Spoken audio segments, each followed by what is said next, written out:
So earlier this month, Gloria Caulfield walked on stage at UCF to deliver a keynote address to the 2026 graduating class. 15 seconds in, she got cheers. People were excited to hear about her thoughts on the future, but not less than 2 minutes later, she started getting boos. Why did she get boos? Because she brought up how artificial intelligence is the next industrial revolution.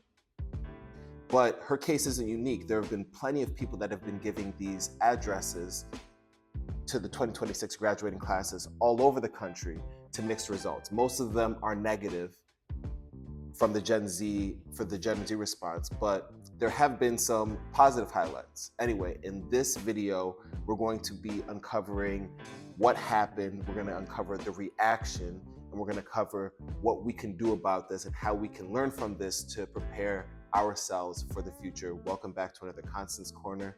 We're about to get into it. So we're going to start with Caulfield because I think it is a clean example of what the disconnect is and what the problem is. Then we'll move into Eric Schmidt because I think that there's also really clear undercurrents of what's actually happening when we're talking about artificial intelligence and how that's connecting with Gen Z. So Caulfield goes to UCF, she gives her speech, and she starts talking about how just a few years ago, artificial intelligence wasn't this big of a thing, and people start going crazy. Yeah. But then right after she talks about how this is the next industrial revolution, and I don't disagree with her, but the way that it was phrased and the way that it was brought up created this problem because what these people are seeing and experiencing and stepping into, the worlds that Gen Z is stepping into, does not feel as optimistic as the message. In fact, it probably feels like it's not connecting with their experience and their reality and their fears at all. Now, some people might say that for every problem, there's an opportunity, and they're two sides of the same coin. But I believe that a lot of what she was saying, amongst other people like Eric Schmidt and Scott Scott Borchetta, is that it sounds like a let them eat cake statement. It's a lot easier to make the statements of, hey, artificial intelligence is here, jump on the bandwagon, when you are a billionaire or you were the former CEO of Google. Now, taking the attention a little bit off of the UCF graduation, this also happened at the University of Arizona, where Eric Schmidt was giving his keynote address. He got up there and was basically saying, look, AI is happening. You can either be on the receiving end of the changes that people are making with AI, or you can be the people that help shape it. But people didn't want to hear that. And I think a lot of what we need to keep in mind when we start talking about how this technology is changing things is how, if people don't feel like they can partake in the benefits, which I think a lot of people do right now, then they're not going to be optimistic about it. And we might say it's rational to just believe that AI can help me set me apart and create this new world for me. But if I can't see the path towards that, then it sounds like a fabled promised land. So the responses aren't surprising to me, but I do think they're the people, especially sitting in those graduation seats, are very validated in what they're saying, because it can be scary looking around and saying, okay, I don't know what's going to be next. I don't know what world I'm stepping into. So it is really important to understand that there is a big disconnect, and it's not unfounded. And it's important because just because we understand that this is technology that can redefine someone's whole arc, and it's a place where somebody who's young can go and take advantage of the toolings and create a life for them that they wouldn't be able to in the past. If you don't realize it, then it doesn't exist, and the perception of the words will be completely missed. So some people were more taken aback. Others were, hey, this is sounds like it's a disconnect. I think Scott Borchetta was like, it's a tool, relax, like you'll get over it. And again, logically that makes sense, but emotionally we're in completely different zones and completely different areas. I believe that AI is a generational tool. but I think that there's so much confusion and uncertainty around it that the unknown can be terrifying for people that don't know where to take it. And I can empathize with the response of people that are hearing that, but they're not seeing it and they don't understand how to take advantage of the tools. You can just say study, but if you don't know where to start studying, then you will fall behind. So, what do we do about that? Well, we're going to peek a little bit more into the situation to get a better understanding of the environment that we find ourselves in. But understanding the take and where people are with AI is really important. I'll give you another example, and this is from my alma mater, Grand Valley State University, Anchor Up. So at Grand Valley State, we had Steve Wozniak. That's the Steve Jobs is Steve Wozniak, and he made a comment that erupted in cheers. And he said, "You guys have AI, actual intelligence," and that's a really key thing to bring out because a lot of times when people talk about AI, and this is the reason why we created Constants in the first place, is a lot of times when people talk about AI, they talk about it replacing people. That's the way that I'm going to get rich is if I can make this technology that I can give to somebody and we can replace all of these people, then we can make money. And to me, that's a flawed conclusion because if you put people out of work, not only do you make it harder for people to purchase the things that you're putting out as a product, but it is also bad PR. It's bad publicity. It gives people a bad taste in your mouth. And so not only are they unable to make the purchase of your product, they also start to resent your product and you as a company outright. And so I think that's a flawed way of looking at it. But I think the lens of this is real intelligence, this can make people better, and here's how we're going to do that. Not just a surface layer proclamation, but an actual implemented proclamation, then it changes the game and it changes the path. And I think Steve Wozniak has really understood how to message that, and I think he has his finger on the pulse when it comes to how people understand technology. I don't think that's an accident, and I think it's worth listening to. So this is a real problem. I think people look at it and they dismiss the younger folk as just not understanding where we are and the opportunity in front of them. But I think it's a cry that we should be paying attention to when the younger generation, the youngest generation, I mean, I'm a millennial, but the youngest generation doesn't embrace technology. It's a little strange. That's a little new. We should be paying attention. So the booze were validated and they make sense, but I think it just points to something that we should uncover, and it speaks to what we should be paying attention to, and that's the reaction and the response to this new technology and how it's actually playing out in the real world. Why were these people upset at the mention of a new technology that could be transformational? We need to dig in a little bit deeper and uncover what that is and what's causing that. So let's do this. In fall 2025, a senior at Case Western was beginning his job search. He was about to graduate in 2026, this year. And he said, I'm going to get ahead of this. I want to make sure that I go through the cycle and I'm ahead of the game. So I'm going to apply, go through the process, and get hired. 70 applications later, he finally gets hired and he says, I'm one of the lucky ones.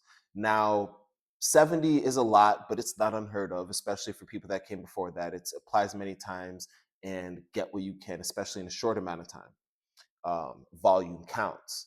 But this is an increasing trend where it's becoming harder and harder for Gen Zers to get entry level positions. There are, in fact, less entry level positions out there for people who are working.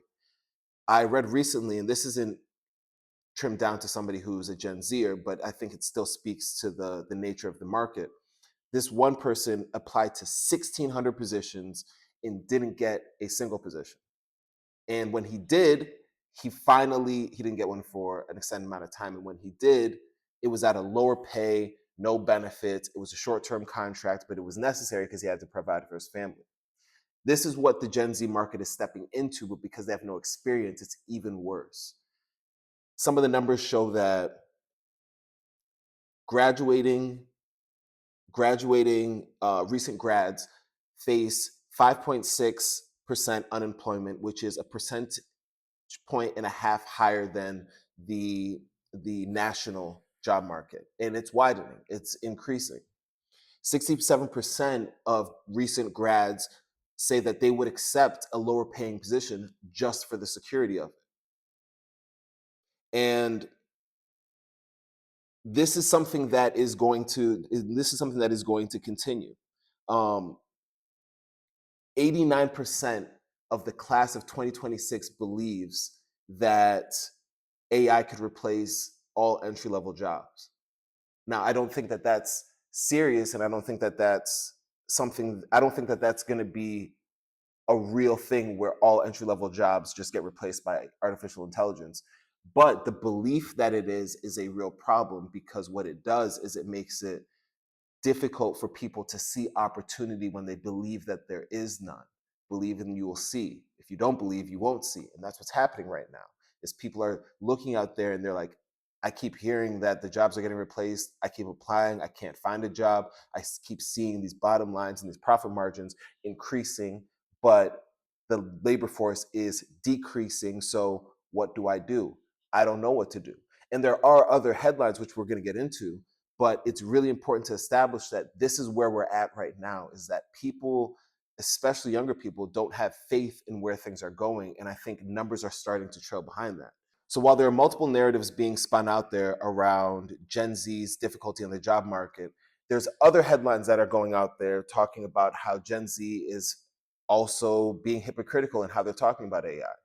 On one hand, they're the most AI native generation out there, the most familiar with these tools. But then on the other hand, they're complaining about how artificial intelligence is taking their jobs. And to some people, that could look like it's hypocritical. To other people, it could look like there's a form of cognitive dissonance where you have people that are out here, they're saying AI is a bad tool, AI is not good. But when you look at how they work and how they act and how they interact, they're using artificial intelligence more than other people. So which one is it? And I think that it's a product of society.